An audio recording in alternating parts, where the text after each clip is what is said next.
Hello दोस्तों, स्वागत है आप सभी का डाउटनेट लर्न एंड फन पर एंड सभी को वेरी वेरी गुड इवनिंग। आज आपके लिए एक बहुत ही अच्छा सा सेशन लेके आए हैं जिसमें हम लोग बात करने वाले हैं रिगार्डिंग क्लास 11th, उसको कैसे स्टार्ट करना है और ये भी हम लोग देखेंगे कि 10th के अंदर और 11th के अंदर क्या डिफरेंस होता है। ठीक है, एंड जो हमें नहीं जानते तो हमको बता दें कि हमारा नाम है विनय एंड हम आपको पढ़ाते हैं बायोलॉजी। सो यहाँ पे आप लोगों को एक बहुत ही अलग सी इमेज दिख रही होगी, शायद किसी सेशन में आप लोगों ने देखी नहीं होगी है अभी तक। तो चींटी और पहाड़ की कहानी है एंड आपका सफ़र भी कुछ इस तरीके का होने वाला है आफ्टर 10th 11th में। ठीक है, अभी बच्चों ने 10th के एग्जाम्स वगैरह दे दिए हैं, रिजल्ट वगैरह सब कुछ आ चुका है, तो 11th में आपका सफ़र जो है अब कुछ इसी तरीके का होने वाला है। अब इसके मल्टीपल रीजंस हैं। बच्चों को ना बहुत ज़्यादा मतलब डर लगता है 11th से, या ट्रॉमा सा होता है 11th से। ठीक है, बहुत ज़्यादा स्कोर्स वगैरह कम हो जाते हैं 11th क्लास में। There are multiple reasons for it. तो आज इसी स्टोरी के बारे में बात करेंगे। ठीक है, अब मैंने चींटी और पहाड़ की स्टोरी इसको क्यों बनाया है, क्योंकि चाहे चींटी कितनी भी छोटी हो, मेहनत कर करके पहाड़ पे पहुंची जाती है। सो आई बिलीव कि हमारे सामने कितनी बड़ी मुश्किलें हों, कितने ज़्यादा सिलेबस हो, कितनी सारी चीज़ें हों, मतलब अगर हम कंसिस्टेंट रहेंगे, मेहनत करेंगे, सो अल्टीमेटली क्या कहते हैं, will perform good in class 11th। Okay, चलिए जी। अब यहाँ पे देखो, थोड़ा सा कंपैरिजन भी मैंने कर रखा है। ठीक है, 10th और हमारा क्या कहते हैं 11th का। तो जैसे यहाँ पे अगर आप देखोगे तो 10th क्लास में बेसिकली मैंने साइंस की बात करी है, बाकी सब्जेक्ट्स की, साइंस और मैथ्स की बात करी है। बाकी सब्जेक्ट का भी मैंने यहाँ पे नहीं करा है, अगर आप चाहते हैं तो उनका भी हम लोग डिस्कशन कर लेंगे। सो यहाँ पे देखो, आपके फिजिक्स के 4 चैप्टर थे क्लास 10th के अंदर, केमिस्ट्री के 4 चैप्टर थे, बायोलॉजी के 5 चैप्टर थे और मैथ्स के 14 चैप्टर थे क्लास 10th में। ठीक है, अब जब आप क्लास 11th में आते हो, सो यहाँ पे फिजिक्स के आप लोगों को देखने को मिलते हैं 7+7। मैंने 7+7 क्यों लिखा हुआ है, क्योंकि क्लास 11th में फिजिक्स की हमारी 2 बुक्स हैं, पार्ट 1 एंड पार्ट 2। सो दोनों पार्ट्स में हमारे 7 चैप्टर्स हैं एंड ये चैप्टर्स अभी के हिसाब से हैं, ये चैप्टर बोर्ड्स के हिसाब से हैं। जेई मतलब क्योंकि अभी जो नई एनसीईआरटी आई है उसके अंदर कुछ चैप्टर्स को डिलीट कर दिया गया है, तो डिलीटेड सिलेबस के अकॉर्डिंग है। जब सिलेबस डिलीट नहीं हुआ तो ये चैप्टर्स और ज़्यादा थे। ठीक है, अच्छा, केमिस्ट्री की बात करें तो केमिस्ट्री के अंदर 6+3 9 चैप्टर्स हैं एंड बायोलॉजी की अगर बात करें तो यहाँ पे 19 चैप्टर्स हैं आफ्टर डिलीशन। ठीक है, वरना बायोलॉजी के 20+ चैप्टर हुआ करते थे। साइंस में अगर यहाँ पे आप देखोगे तो 5 और 4 9, 9 और 4 टोटल 13 चैप्टर्स। यहाँ पे अगर आप देखेंगे, सो अगर सबको ऐड करोगे तो 14, ठीक है, +9 एंड प्लस में 19। सो यहाँ पे आप खुद ही देख सकते हैं कि आपका मतलब कितना ज़्यादा सिलेबस इंक्रीज हो रहा है विद इन अ ईयर भी नहीं बोलूँगा, जस्ट मतलब एक ट्रांजिशन के दौरान। कहते हैं कि हमारे मतलब एजुकेशन सिस्टम में 11th और 10th के बीच का जो ब्रिज है, इट इज़ वेरी मतलब डिफ़िकल्ट। 11th और 10th को अच्छे तरीके से कनेक्ट नहीं किया गया है, वरना किसी सब्जेक्ट के अगर 13 चैप्टर्स हैं तो 13 से फटाक से क्या कहते हैं, अगर हम देखा जाए तो फिजिक्स केमिस्ट्री बायोलॉजी है तो सब्जेक्ट एक ही ना, साइंस में आता है, तो 13 से सीधा मतलब ये देखो एक ही सब्जेक्ट के चैप्टर ज़्यादा है। 14+9 कितना हो जाएगा, इसको भी ऐड कर ही लेते हैं। 9+9 8 +1 2 40 और 28 और 40 कितना हो जाएगा, 8 4 12। ठीक है, 42 चैप्टर्स। तो 42 चैप्टर्स आपके साइंस के होंगे। मैथ्स के चैप्टर्स का नंबर सेम है, बट आपकी जो एक्सरसाइज होती हैं चैप्टर्स के अंदर की एक्सरसाइज, उनका नंबर बढ़ चुका है। ठीक है, सो उसके ऊपर भी आप लोगों को ध्यान देना पड़ेगा, उसको भी अच्छे तरीके से करना पड़ेगा। मैथ्स का सिलेबस भी इंक्रीज हो चुका है। सो पहली जो प्रॉब्लम हम लोगों को देखने को मिलती है दैट इज सिलेबस। अब इस चीज को कवर कहां से करें, ठीक है, या कहां से हम लोगों को इन चीजों को पढ़ने का मौका मिल सकता है। सो आप लोगों के पास एक चैनल है, ठीक है, दैट इज अपना Doubtnut learn and fun class 11th। इस वीडियो को इस चैनल पर लाने का रीज़न ये था क्योंकि बहुत सारे बच्चे जो हैं यहाँ पे क्लास 11th के भी हैं। सो उनको ये बताया जाए कि देखिए आप लोगों के लिए पूरी एक नए चैनल को रेडी किया जा रहा है स्पेसिफिकली फॉर क्लास 11th, ताकि आप अच्छे तरीके से पढ़ें। तो यहाँ पे आपको देखो अच्छे तरीके से सब कुछ, होम पेज पे जाओगे तो यहाँ पे आपको सारी प्लेलिस्ट मिलेंगी। ठीक है, केमिस्ट्री का लास्ट लेक्चर अभी गया था, फिर उसके बाद केमिस्ट्री की प्लेलिस्ट है, आफ्टर दैट फिजिक्स की प्लेलिस्ट है, फिर मैथ्स की प्लेलिस्ट है एंड फिर बायोलॉजी की प्लेलिस्ट है। ओके, तो सारी चीज़ें अच्छे तरीके से हम लोगों ने प्रोवाइड कर रखी है। आपको सिर्फ सर्च करना है Doubtnut learn and fun class 11th। बाकी लिंक वगैरह भी हम लोग टाइटल में ऐड करवा देंगे ताकि आपको ज़्यादा मेहनत करनी ना पड़े। ठीक है, अब कुछ प्रॉब्लम्स हम फेस करते हैं, ठीक है, जब हम 10th से 11th में आते हैं। तो 10th और 11th के बीच में डिफरेंस हम लोगों को थोड़ा सा परेशान करता है। ठीक है, अब जैसे कि यहाँ पे हम लोग 10th में ये डिसाइड करते हैं कि यार हम लोगों को स्ट्रीम, मतलब 10th पास करने के बाद ये डिसाइड करते हैं कि हम लोगों को स्ट्रीम कौन सी लेनी है, पीसीएम लेनी है, पीसीबी लेनी है, आर्ट्स लेनी है, ठीक है, कॉमर्स लेनी है। तो कहीं ना कहीं हमारे दिमाग में या सबकॉन्शियसली, ठीक है, एक लोड होता है किसका, करियर का, कि अब हमको फाइनली डिसाइड करना होता है कि आगे करना क्या है, क्योंकि अब आपको उस तरीके से तैयारी करनी होगी जो आप लोगों को करना है। अभी तक तो सभी पढ़ते आ रहे थे, 10th तक तो सबने सेम पढ़ा, लेकिन 11th में अब आप सब कुछ नहीं पढ़ सकते ना। आपको डॉक्टर बनना है तो उसके लिए अलग चीज़ें हैं, इंजीनियर बनना है तो अलग चीज़ें हैं, कुछ और सीए बनना है तो अलग चीज़ें हैं। सो यहाँ पे थोड़ा करियर ओरिएंटेड अपने को थोड़ा चीज़ें अप्रोच रखनी पड़ती हैं। ओके, नेक्स्ट यहाँ पे दे रखा है एकेडमिक प्रेशर। एकेडमिक प्रेशर होना बहुत ही ज़्यादा ऑब्वियस है, क्योंकि अगर आप किसी सब्जेक्ट के मतलब जब पहले 13 चैप्टर्स पढ़ते थे या 14 चैप्टर्स पढ़ते थे और एकदम से जब आप 42 चैप्टर्स पढ़ोगे तो एकेडमिक प्रेशर होना डेफिनेटली पॉसिबल है ना, कोई बड़ी चीज़ नहीं है। अब मैथ्स के तो इसमें मैंने इंक्लूड ही नहीं करें, कुछ बच्चे पीसीबी लेते हैं, और इंग्लिश और हिंदी के भी मैंने इसमें इंक्लूड नहीं करें, ये सिर्फ फिजिक्स केमिस्ट्री बायो के हैं, ठीक है। पीसीएम वालों के पास चैप्टर थोड़े कम हो जाएंगे, 14 हो जाएंगे, 4 कम कर दो, कोई दिक्कत नहीं है, बट एकेडमिक प्रेशर होना पॉसिबिलिटी है। अच्छा, दूसरी बात, जब बच्चा 10th से 11th में आता है तो एक सडन चेंज आता है कॉन्सेप्ट्स के बेसिस में। आप 10th में चीज़ें को थोड़ा आसानी से पढ़ते हैं, 10th में चीज़ों को थोड़ा इजी लेवल पे दे रखा है, लेकिन 11th में उन्हीं को थोड़ा सा हाई कॉन्सेप्ट्स के साथ, ये कह सकते हैं थोड़े मुश्किल कॉन्सेप्ट के साथ करवाया गया है। तो एक कॉन्सेप्चुअल क्लैरिटी भी जो होती है बच्चों की थोड़ी सी मतलब क्या कहते हैं बिगड़ जाती है, या कह सकते हैं बच्चे जो हैं चीज़ों को, जैसे 10th में क्या होता है कि हमें बोला जाता है कि भाई याद कर लो, ठीक है, कोई दिक्कत नहीं है। बच्चे मतलब मैंने देखा है कि फिजिक्स भी याद कर लेते हैं, केमिस्ट्री भी याद कर लेते हैं, बायोलॉजी तो चलो थ्योरेटिकल सब्जेक्ट है ही, तो बच्चों को याद करने का बहुत ज़्यादा दिमाग में मतलब वो रहता है। लेकिन what matter is conceptual clarity in class 11th। अगर आपको कॉन्सेप्ट्स की क्लैरिटी नहीं है, अगर आपको ये नहीं पता है कि ये क्यों हो रहा है, अगर आपको ये पता है कि 2 + 2 4 होते हैं, ठीक है, लेकिन अगर मैं 2 × 2 लिख दूंगा तो भी वो 4 ही होगा। अगर आपको हर एक कॉन्सेप्ट्स के बारे में नहीं पता है तो आप 11th और 12th पास नहीं कर पाएंगे। और 11th और 12th तो छोड़ो, अगर आपकी कॉन्सेप्चुअल क्लैरिटी नहीं है तो आप कोई भी कॉम्पिटिटिव एग्जाम जो है, जैसे कि जेई हो गया, नीट हो गया, वो नहीं दे पाएंगे, ठीक है। बच्चों की एक्सपेक्टेशंस होती हैं हाई। कैसे हाई होती हैं? ऑन स्पेसिफिकली उन बच्चों की जो बच्चे 9th कह रहा हूं, जो बच्चे 10th में मोर देन 90% लेकर के आए हैं ना, अभी बहुत ज्यादा खुश हो रहे हैं जो, ठीक है, अरे 90+ आ गया, 90+ आ गया, मजा आ जाएंगे, ये हो जाएगा, वो हो जाएगा, जंग जीत ली। ये जितने भी 90% वाले हैं ना, मतलब मैं तुमको लिख के देता हूं कि अगर तुम्हारे 11th में 90 से ज्यादा आ गए तो, ठीक है, अगर 100 बच्चों के 90% आए हैं 10th में, तो 11th में 100 में से मैक्स टू मैक्स 5 या 6, ठीक है, उन बच्चों के 90+ आ सकते हैं। ये हार्श रियलिटी है, शायद हो सकता है सुन के बुरा लगे, हो सकता है कि आपको डिमोटिवेट किया जा रहा है, बट ऐसा नहीं है, दिस इज द रियलिटी। अगर आप इतने परसेंटेज लेके आ रहे हैं तो आप बेकार स्टूडेंट नहीं है, आप अच्छे स्टूडेंट हैं, ये बात मान के चलिए, ठीक है। क्योंकि अगर आपकी 12th में 80% भी आ रही है, 85% भी आ रही है, तो आप 12th में आराम से 95% ले आएंगे। 12th is easier compare to 11th। बच्चों को दिक्कत कहां पे आती है? 11th में आती है, क्योंकि नए नए क्या कहते हैं गए होते हैं, अचानक से सिलेबस बढ़ जाता है, अचानक से प्रेशर बहुत ज्यादा बढ़ जाता है, चीजें मैनेज नहीं हो पाती हैं, तो दिक्कत उनको 11th में आती है। 12th में फिर भी वो इंप्रूव कर लेते हैं, ठीक है। सो मैं ये नहीं कह रहा हूं कि आप बेकार हैं, आप बस ये मान के चलिए कि अगर आपके 10th में 95% आए थे और अगर आप 11th में 85, 86, 87 लेकर के आ रहे हैं, 90 भी लेकर के आ रहे हैं, so you are doing very good. कभी भी खुद को वो मत करना है कि यार 10th में तो उतने लेके आया था मैं, यहाँ पे तो उतने से आए हैं, डिमोटिवेट नहीं करना है या खुद से ज्यादा एक्सपेक्टेशंस मत रखना, बस अपना काम करना है, पढ़ना, वो करते रहना। Now balancing multiple subjects. अब जो प्रॉब्लम आती है बैलेंसिंग मल्टीपल सब्जेक्ट्स में, ये स्पेसिफिकली उन बच्चों को देखने को मिलती है जैसे कि या तो आप फिजिक्स केमिस्ट्री मैथ्स ले सकते हो, या आप फिजिक्स केमिस्ट्री बायो ले सकते हो, है ना, या आपके पास एक और ऑप्शन है कि आपने फिजिक्स केमिस्ट्री मैथ्स और बायो चारों चीजें ले ली। तो ये जो बच्चे चारों चीजें ले लेते हैं, इनको बैलेंस करने में या इनको सब्जेक्ट मैनेज करने में बहुत डिफिकल्टी आती है। क्यों? पीसीएम के अंदर आपके अप्रोक्सीमेटली मान लेते हैं कितने 40 मान लो, अगर 40 चैप्टर्स हैं, पीसीबी के अंदर कितने होंगे? 45 के आसपास होंगे।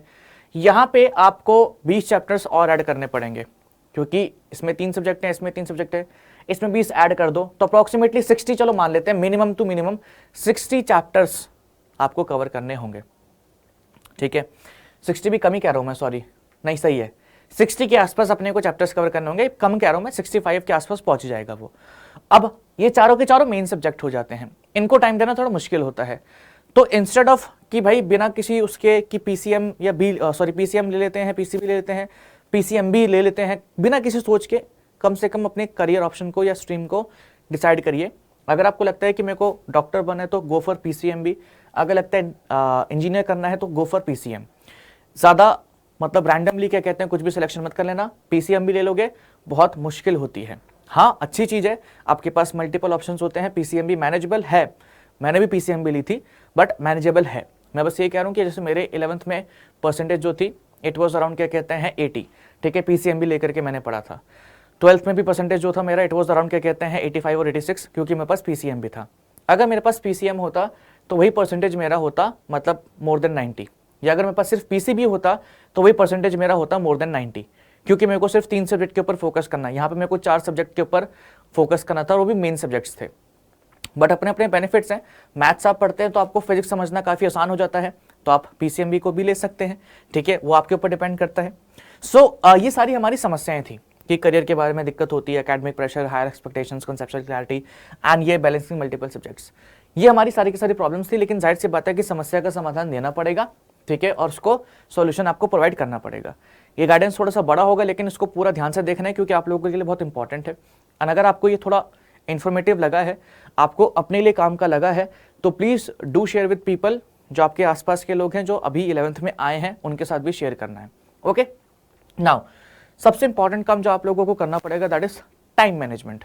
मैं लिख के देता हूं, अगर मतलब 10 लाख बच्चों ने सीबीएसई क्लास 10th का पेपर दिया है तो उसमें से 8 लाख बच्चे ऐसे होंगे जिन्होंने साल के आखिर में पढ़ना चालू करा है 2 महीने पहले, और उसमें से ठीक है 1.5 लाख बच्चे ऐसे होंगे जिन्होंने पढ़ाई शुरू करी है एग्जाम से 4 दिन पहले, यानी कि एग्जाम आया तो पढ़ाई शुरू करी है।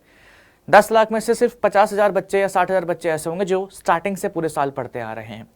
तो अगर आप टाइम मैनेजमेंट नहीं करेंगे फ्रॉम डे 1, जब से आप पढ़ना शुरू कर रहे हैं, तो आपका 11th में गुजारा नहीं हो पाएगा। मेरे से लिख के ले लीजिए, ठीक है, क्योंकि अगर तुम लोग सिलेबस देखोगे ना, सिलेबस इतना इंप्रूव हो गया, पहले चीजें मैनेजेबल थी, पहले तुम चिल कर सकते थे कि हाँ ठीक है पढ़ लेंगे 3 महीने बाद 4 महीने बाद, अब तुम नहीं कर सकते हो। तुम्हारे पास चैप्टर कितने सारे हैं, 60 चैप्टर है, तुम कैसे मैनेज करोगे? 3 सब्जेक्ट में मतलब 40-45 चैप्टर है, कैसे मैनेज करोगे? तो तुमको स्टार्टिंग से पढ़ना पड़ेगा, और एक बारी पढ़ के चीजें समझ में भी नहीं आती हैं तो आपको 2-3 बारी चीजों को करना पड़ेगा, तो जाके आपको क्या कहते हैं क्लैरिटी आएगी, ठीक है।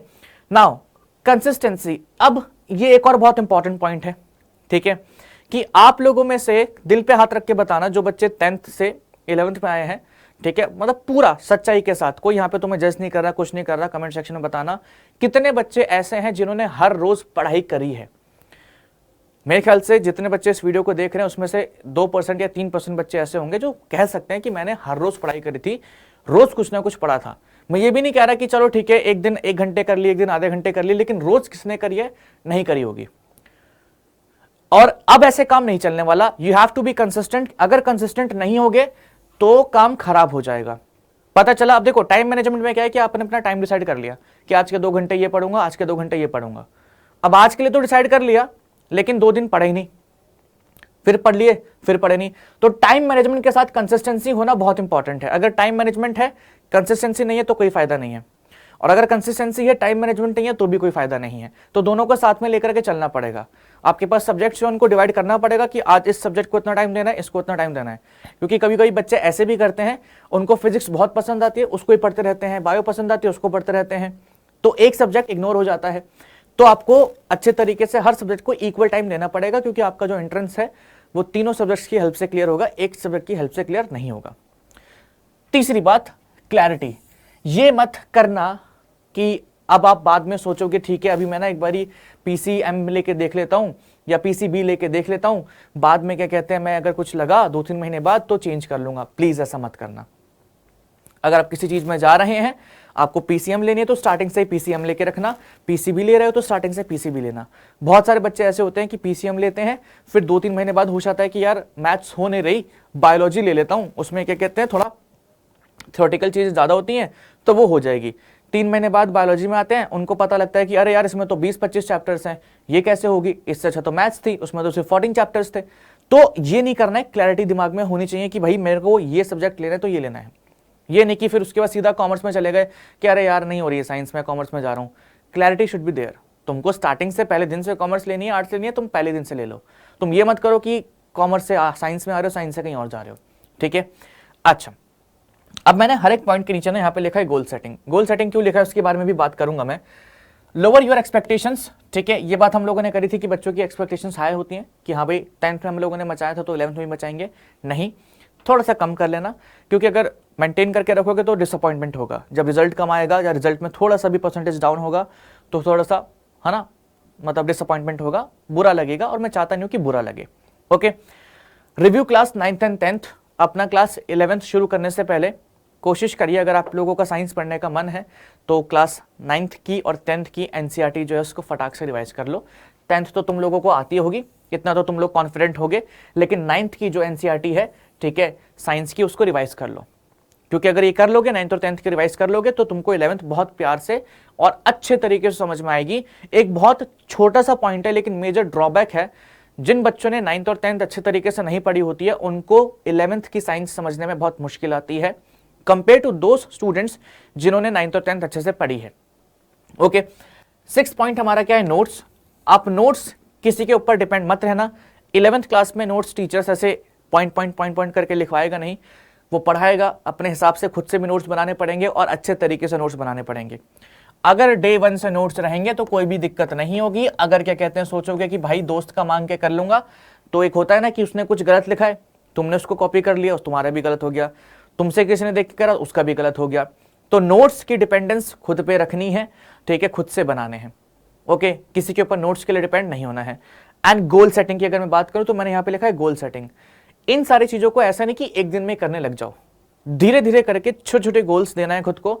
ये करना है कि चलो ठीक है, आज मैं 2 घंटे फिजिक्स पढ़ता हूं, ठीक है, 3-4 दिन 2 घंटे फिजिक्स पढ़ते रहे रेगुलरली। फिर उसके बाद आपने कहा कि चलो अब 2 घंटे के साथ मैं 2 घंटे केमिस्ट्री भी पढ़ूंगा, ठीक है, अब आपका दिन का 4 घंटे हो गया। फिर आपने कहा चलो ठीक है, नेक्स्ट डे अब मैं बायोलॉजी पढ़ लेता हूँ 2 घंटे, ठीक है, तो आपके फिजिक्स के 2 घंटे, केमिस्ट्री के 2 घंटे और नेक्स्ट डे बायोलॉजी के 2 घंटे। फिर उन टाइम को एक्सटेंड करो, छोटे छोटे गोल्स देके, छोटे छोटे टारगेट्स देके उनको अचीव करना है। एक बहुत बड़ा टारगेट नहीं दे देना है कि आज संडे है, आज मस्त पूरे दिन बैठ के 10-12 घंटे पढ़ूंगा, नहीं हो पाएगा रैंडमली, ठीक है। छोटे गोल्स दीजिए, छोटे टारगेट्स दीजिए और उनको फॉलो करिए। ओके, नाउ अब ये एक और इंपॉर्टेंट पॉइंट है, शायद इसके बारे में कोई बात ना करे और शायद हो सकता है देख के उसको हंसी भी आए, बट ये सच्चाई है। प्यार मोहब्बत से थोड़ा दूर रहिए, ठीक है, क्योंकि मैंने देखा है बहुत सारे बच्चों को जो 11th क्लास में आते हैं, नई नई क्लास है, स्कूल चेंज होता है एंड बाकी सारी चीज़ें होती हैं, तो कभी कोई नया मिल जाता है, कोई कौन मिल जाता है, ठीक है, कोचिंग्स जाना चालू कर देते हैं तो वहाँ पे कोई मिल जाता है। सो उनसे थोड़ा बच के रहिए, क्योंकि अगर आप इन चीज़ों में पड़ गए तो जिस पहाड़ पे आप चलने की कोशिश कर रहे हैं उसी पहाड़ से वापस क्या कहते हैं गिरते हुए आएंगे, ठीक है। एंड मैं सिर्फ ये स्पेसिफिकली लड़कों को नहीं बोल रहा, I am saying for both, ठीक है, बॉयज़ एंड गर्ल्स, क्योंकि इंपॉर्टेंट है बहुत ज़्यादा। 11th क्लास में अगर क्या कहते हैं मेहनत कर ली, 12th अपने आप हो जाएगी। 11th क्लास में मेहनत नहीं करी तो 12th में बर्बाद हो जाओगे, और 12th में हो गए बर्बाद तो आगे कॉम्पिटिटिव एग्जाम नहीं दे पाओगे। सच है, रियलिटी है, और मेरा भरोसा थोड़ा रियलिटी पे रहता है, तो मेरे को मतलब ऐसा नहीं है कि बच्चों को झूठ में रखना है या झूठ झूठ बता देना है कि अरे कुछ नहीं होता इन चीज़ों से। टाइम थोड़ा सा वेस्ट होता है एंड टाइम की आपके पास बहुत कमी होगी। जब आप 11th में आप पढ़ना चालू करेंगे तो आपको पता लगेगा। नाउ अब कैसे स्टार्ट करना है, मैंने आपको बता दिया कि ये प्रॉब्लम्स हैं, ये उसके सॉल्यूशंस हैं। अब हो सकता है कि बच्चों को ये क्वेश्चन आ रहा हो कि भैया मैं ना मतलब शुरुआत कैसे करूं, किन किन चीज़ों को कैसे कैसे पढूं, ठीक है। अगर आपके पास मान लेते हैं कि फिजिक्स है, ठीक है, तो फिजिक्स की शुरुआत आप लोग कर सकते हैं बेसिक मैथमेटिक्स से। अब आप सोचोगे भैया फिजिक्स में बेसिक मैथमेटिक्स कैसे? बेसिक मैथमेटिक्स यानी कि डिफरेंशिएशन और इंटीग्रेशन। क्लास 11th के अंदर आपके 2 टॉपिक्स आते हैं, ठीक है, डिफरेंशिएशन एंड इंटीग्रेशन। उनसे शुरुआत करिए और उनको अच्छे तरीके से रिवाइज करिए।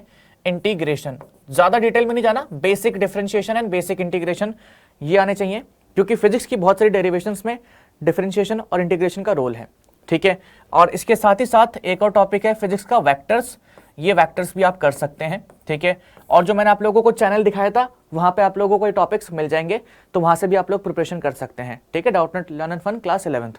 नाउ अगर बात करें मैथ्स की, तो अगर आप लोग मैथ्स ले रहे हैं साथ में तो आपके पास इनइक्वालिटीज हैं, लीनियर इनइक्वालिटीज, ठीक है। अच्छा, क्वाड्रेटिक इक्वेशंस हैं, ओके, क्वाड्रेटिक इक्वेशंस हैं एंड कॉम्प्लेक्स नंबर्स हैं। ये कुछ ऐसे चैप्टर्स हैं, अगर आप इनको कर लेंगे तो आप लोगों को काफ़ी हेल्प करने वाले हैं, ठीक है, लीनियर इनइक्वालिटीज एंड ऑल, ये सारी चीजें आप लोगों को हेल्प करने वाली हैं। अगर आप शुरुआत करें तो इन चीजों से करें, आप लोगों के लिए बेनिफिशियल रहेगा। केमिस्ट्री एक ऐसा सब्जेक्ट है, केमिस्ट्री में जो भी एनसीईआरटी में दिया हुआ है एकदम कंप्लीट सीक्वेंस में दिया है। केमिस्ट्री का पहला चैप्टर आप लोगों का मोल कॉन्सेप्ट का है, तो मोल कॉन्सेप्ट से ही शुरू करना है, ठीक है, और कहीं दूसरी जगह नहीं जाना, दूसरा तीसरा चैप्टर शुरू नहीं करना, मूल कॉन्सेप्ट से शुरू करना है। इफ इन केस अगर आपके पास बायोलॉजी है तो बायोलॉजी के अंदर आप लोगों को शुरुआत करनी है सेल वाले चैप्टर से। आपका एक चैप्टर है cell the unit of life, उससे, एंड सेल साइकिल और डिवीजन से। आप लोगों को बोलेंगे बहुत कि भाई क्यों वहां से पढ़ रहे हो, क्यों उस चैप्टर से पढ़ रहे हो, लेकिन ये दोनों चैप्टर सबसे पहले पढ़ना, उसके बाद यूनिट 1 पे आना। इन दोनों चैप्टर के बिना बायोलॉजी समझ में नहीं आएगी, ठीक है, ये मैं लिख के देता हूँ। चलो जी, अब ये मैंने आप लोगों को बता दिया हाउ टू स्टार्ट। इसका भी वन शॉट आप लोगों को चैनल पे मिल जाएगा, तो वहां से भी आप लोग रिवाइज कर सकते हैं। लेकिन अगर आपको एक रेगुलरली अच्छे तरीके से सीक्वेंस फॉर्म में पढ़ना है, बड़े तरीके से प्रिपरेशन करनी है, ठीक है, और अच्छे रिजल्ट्स लेकर के आने हैं, सो हमारे पास एक बिलीवर्स बैच है फॉर क्लास 11th, ठीक है, ये 22 मई से हमारा स्टार्ट होगा, सो आप इसको ज्वाइन कर सकते हैं। एंड इसके अंदर आप लोगों को अच्छे तरीके से सारी तैयारी करवाई जाएगी। यहाँ पे हमारा साइंस का भी है कोर्स, साइंस में जेई और नीट लेवल के लेक्चर्स आप लोगों को मिलने वाले हैं, तो आप लोगों को ऐसे अलग से जेई और नीट की प्रिपरेशन नहीं करनी है, उसी लेवल के लेक्चर्स आपको एक में मिल रहे हैं, ठीक है। बिलीवर्स बैच में आपको बोर्ड्स और सीयूटी, कॉमर्स के अंदर बोर्ड्स की और सीयूटी की भी तैयारी करवाई जाएगी, ह्यूमैनिटीज के अंदर भी आप लोगों की बोर्ड्स और सीयूटी की तैयारी करवाई जाएगी। यहाँ पे आप कोर्स की फीस देख सकते हैं 4999, it is after 50% discount, and ये 50% डिस्काउंट जो है हमारा, ठीक है, ये वैलिड है कब तक, ये वैलिड है 31 मई तक, ओके। सो 50% डिस्काउंट चल रहा है हर एक कोर्स पे, एंड ये वन टाइम पेमेंट है, ऐसा नहीं है कि आपको बार बार ही देना पड़ेगा या बच्चों को लगता है कि 1 महीने का है, so it is just one time payment, ठीक है। ये अपना क्या कहते हैं कॉलिंग नंबर है, इस पर आप कॉल कर सकते हैं, बाकी यहाँ पे आप लोगों का व्हाट्सएप नंबर है, इस पर भी हमें कॉन्टैक्ट कर सकते हैं। सो प्लीज़ चीज़ों को थोड़ा सीरियसली करना चालू कर दीजिए, क्योंकि 11th क्लास लोग कहते हैं कि ठीक है बोर्ड्स नहीं होंगे, क्या टेंशन है क्या नहीं है, लेकिन अगर 11th क्लास में ध्यान नहीं दिया अच्छे तरीके से तो 12th पूरी खराब हो जाएगी और फिर उसको कोई सही नहीं कर पाएगा, ठीक है। सो बाकी कोई भी चीज़ तुम लोगों को होती है, कोई परेशानी लगती है, कोई भी डाउट आता है, जस्ट कमेंट सेक्शन में लिख दो, I am available, I am free, मैं आप लोगों के लिए क्या कहते हैं सारी चीज़ें बता दूंगा। कोई भी परेशानी आती है, ठीक है, हम उसको सॉर्ट करेंगे, ओके। मिलते हैं नेक्स्ट सेशन में, तब तक के लिए bye bye and thank you so much.